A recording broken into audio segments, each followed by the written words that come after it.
Hi అండి. అందరూ ఎలా ఉన్నారు? ఆల్రెడీ థంబ్‌నెయిల్ చూడంగానే ఏంటా టాపిక్ అనుకుంటున్నారా? ఈరోజు చాలా ఇంట్రెస్టింగ్ టాపిక్. అందరికీ తెలిసిన టాపిక్కే. జస్ట్ ఒకసారి నేను రియిటరేట్ చేస్తున్నానండి. మేజర్‌గా మనీ మేక్స్ మెనీ థింగ్స్. డబ్బుకు లోకం దాసోహం, డబ్బెవరికి చేదు. ఇంకిలాగా మాట్లాడుకుంటే డబ్బు లేనిదే ఈ రోజుల్లో ఎక్కడా రోజు గడవటం లేదు. బంధుత్వాలు కావాలన్నా, బంధుత్వాలు పోవాలన్నా, స్నేహితులు ఉండాలన్నా, స్నేహితులు వెళ్ళిపోవాలనుకున్నా, ఇంక ఏది ఒక లేచిన దగ్గర నుంచి పడుకునే వరకు ఈ ప్రపంచం ఈ జనరేషన్లో డబ్బు డబ్బు డబ్బు ఇదే కదండి. కానీ అలాంటి డబ్బు ఒక్కొక్క చోట్ల ఒక్కొక్క రకంగా దాని అవతారాన్ని మార్చుకుంటుంది అన్నప్పుడల్లా అవును కదా, నిజం కదా అని అనిపిస్తుంది కదండి. అంటే లైక్ లొకేషన్ బట్టి, ప్లేస్ బట్టి, అవసరం బట్టి, సిట్యువేషన్ బట్టి ఆ మనీ అన్న పదం డిఫరెంట్గా మారిపోతుంది అనమాట. సో అలాంటిది ఏంటా అన్నది ఈ వీడియో మనం చూసేద్దాం. సో అందులో ఫస్ట్ అండ్ ఫార్మోస్ట్ మ్యారేజ్. ఈ మ్యారేజ్లో ఈ మనీ ఎలా మారిపోతుందండి? డౌరీ.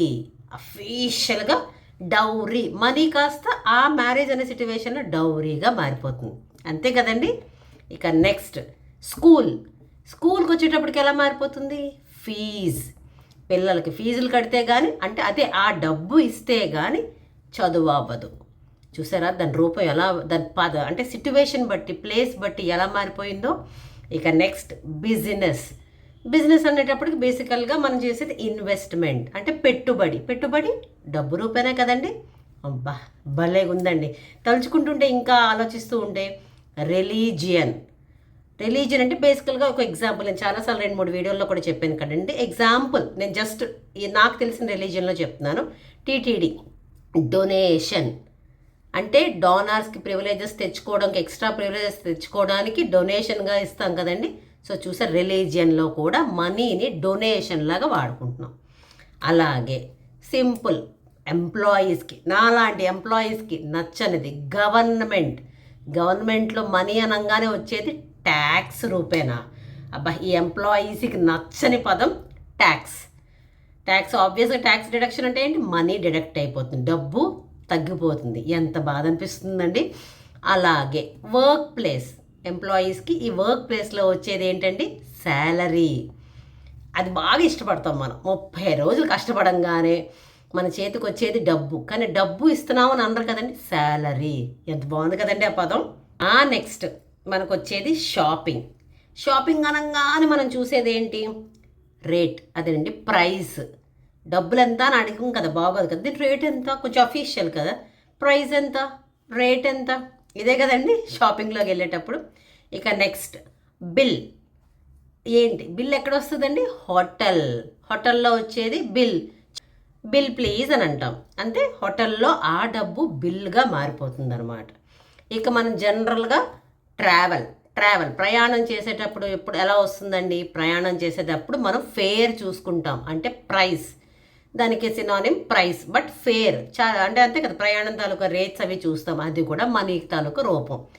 ఎంత అనిపిస్తుందంటే ఇలా చెప్పుకుంటూ వెళ్తూ ఉంటే ఎంత లిస్ట్.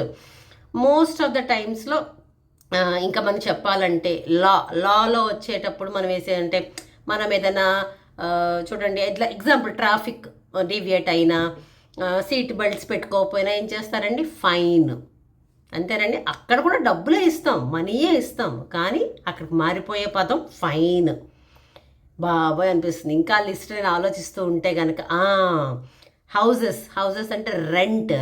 మనం అద్దెకు ఉండే దాంట్లో ఓనర్కి ఇస్తాం, ఏమిస్తాం? డబ్బులు ఇస్తాం. కానీ డబ్బులు ఇస్తున్నాం అని అన్నాం కదండి, దాన్ని వచ్చేటప్పటికి రెంట్. అక్కడ కూడా పేరు మారిపోయిందండి. ఏది ఏమైనా మళ్ళీ ఎక్కడ మూలం చూసేటప్పటికి మనీ, డబ్బే ప్రధానం. కానీ ఒక ప్లేస్ బట్టి, ఒక సిట్యువేషన్ బట్టి, అవసరం బట్టి, అవకాశం బట్టి దాని పేరు మారిపోతున్నది అనమాట. అలా చూస్తూ పోతూ ఉంటే కనుక ఇన్సూరెన్స్లో ఏమంటారండి జనరల్గా? ప్రీమియం కట్టారా అని అడుగుతారు. అంటే అక్కడ కూడా డబ్బులు కట్టారా అని అంటే బాగోదు కదండి. మీ ప్రీమియం కట్టారా అండి?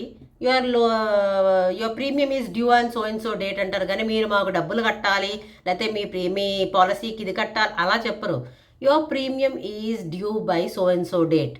అక్కడ ఎంత ప్రొఫెషనల్గా మారిపోతుందో ఆ డబ్బు ప్రీమియం అనుకొని. అలాగే ఇంకా హెల్త్ కేర్ సెక్టర్లో వచ్చేటప్పటికి ఏమొస్తుందండి, మెడికల్ ఎక్స్పెన్సెస్. అదే కదండి, మనం ఎప్పుడైనా వెళ్తున్నాము, ఈసీజీ, ఎంఆర్ఐ అన్నీ తీస్తారు. అవన్నీ ఏమంటారంటే మెడికల్ ఎక్స్పెన్సెస్. అన్నిటికీ ఖర్చు పెట్టేది అదే డబ్బు ఎంత అయిందని అనరు. మెడికల్ ఎక్స్పెన్సెస్ ఎంత అయ్యాయి, మందులకి ఎంత అయ్యాయి, ఇలాగే కదండి. కొంచెం ప్రొఫెషనల్గా మారుతాం. ఖర్చు పెట్టే చోట ఇవన్నీ ఖర్చులే. ఖర్చు పెట్టే చోట ప్లేస్ బట్టి దాని పదం మారిపోతున్నది, ప్రొఫెషనల్గా వర్డింగ్ వచ్చేస్తుంది. అది తలుచుకుంటున్నప్పుడు నవ్వు వస్తున్నది నాకు.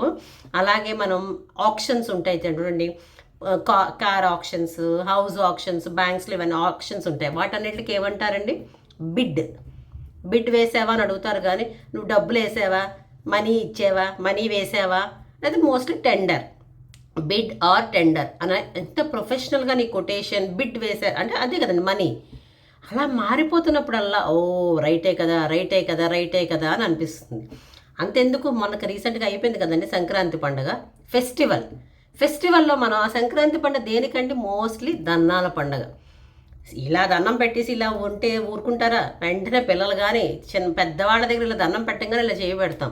అదేంటి, గిఫ్ట్, బ్లెస్సింగ్స్ గిఫ్ట్ అనమాట. గిఫ్ట్ అంటే డబ్బు రూపేనా, ఫెస్టివిటీ వచ్చినప్పుడు డబ్బు రూపేనా మనకి గిఫ్ట్ కావాలి అంటే ఫెస్టివిటీ టైంలో దాన్ని గిఫ్ట్గా మారిపోతుంది. అంతే డబ్బులు ఇవ్వు అలా అంటే చాలా అస్సలు బాగోదు కదండి. అలాగే బ్యాంక్స్లో డిపాజిట్ టైంకి మనం డిపాజిట్ చేసుకోవాలి. మన అమౌంట్ మనం డిపాజిట్ చేసుకోవాలంటే దాన్ని ఏమనుకుంటామంటే సేవింగ్స్. అక్కడ కూడా మారిపోయింది. డబ్బులు దాచుకుంటాం అనే కదా మేము సేవింగ్స్ చేసుకుంటున్నాం. చేసేది మనీనే సేవింగ్, బట్ ప్రొఫెషనల్ సేవింగ్స్ చేసుకుంటున్నాం, ఇదే కదండి అంటాము. ఇంకా అలా ఆలోచించితే వీటికి మనం ఫర్దర్ స్టడీస్కి వెళ్ళినప్పుడు కానీ, మన హౌసెస్ తీసుకున్నప్పుడు కానీ ఏదైనా ఏమొస్తుందండి, ఈఎంఐస్, లోన్స్, చాలా పదాలు. ఇక్కడ ఏదైనా మనం ఈక్వల్ మంత్లీ ఇన్స్టాల్మెంట్స్లో తీసుకున్నప్పుడు వచ్చేటప్పుడు ఈఎంఐస్, లోన్స్ ఇవన్నీ వచ్చేస్తాయి కదండి. ఇంకా చెప్పాలంటే ట్రేడింగ్, అంతెందుకు సింపుల్గా ట్రేడింగ్ చేస్తున్నాం. బేసికల్ నాకు అంత నాలెడ్జ్ లేదు, బట్ ట్రేడింగ్ చేస్తుంటే మనకు అల్టిమేట్గా మిగిలేది ఏంటంటే కమిషన్. అది కూడా మనీయే మిగులుతుంది, కానీ నాకు మనీ మిగులుతుందని చెప్పుకోరు, commission. I'm getting commission on that. డబ్బు అక్కడ కూడా డబ్బేనండి. ఎంత బాగుంది కదండి, పదాలు ప్లేస్ సిట్యువేషన్ బట్టి ఇన్ని మారిపోతున్నాయా అనిపిస్తున్నాయి. ఇంకా ఆలోచిస్తే ఇలా ఎంత పెద్ద లిస్ట్ ఉందా అని అనిపిస్తున్నదండి.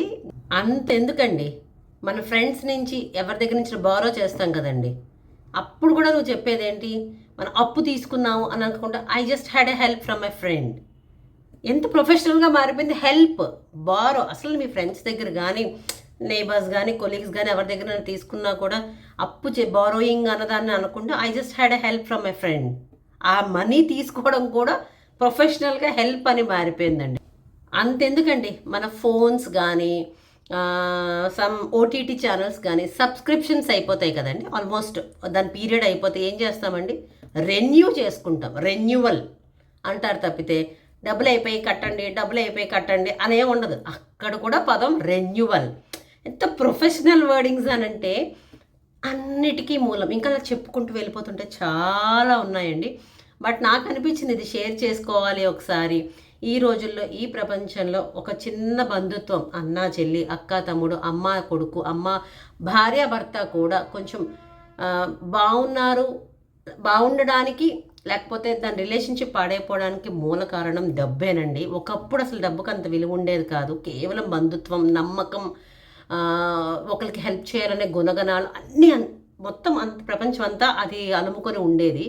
కానీ ఇప్పుడు అదంతా పక్కకు పోయి డబ్బుంటేనే గౌరవం ఇవ్వడం, డబ్బుంటేనే బంధుత్వాన్ని దగ్గర తెచ్చుకోవడం, ఇట్లాగ ఈ ప్రపంచం అంతలా మారిపోయింది. అఫ్కోర్స్ నేను ప్రపంచాన్ని తప్పు పట్టట్లేదు, కరెంట్ సిట్యువేషన్స్ అలాగే ఉన్నాయి. మనం డబ్బు ఎంత మంచో అంత పాపిస్తుంది. చెప్పాను కదండి, బంధుత్వాన్ని కలిపేది అదే డబ్బు, విడగొట్టేది అదే డబ్బు. సో ఈ వీడియో మీకు నచ్చిందనే అనుకుంటున్నాను. అంటే నేను అబ్జర్వ్ చేశాను, నిజమే ఈ డబ్బుకి ఇన్ని పేర్లు ఉన్నాయా, ఇన్ని సినానిమ్స్ విత్ డిఫరెంట్ ప్లేసెస్ ఉన్నాయా అనిపించింది. జస్ట్ ఇది వీడియోలో షేర్ చేసుకోవాలనిపించిందండి. ఈ వీడియో కనుక మీకు నచ్చితే, ఇంకా ఎవరైనా మిస్ అయితే సమ్ లొకేషన్స్ కానీ సమ్ సిచ్యువేషన్స్ ఏమైనా మిస్ అయితే కొంచెం కింద కమెంట్ చేయండి. Please do like, share and subscribe to ultimate Usha. ఉంటానండి.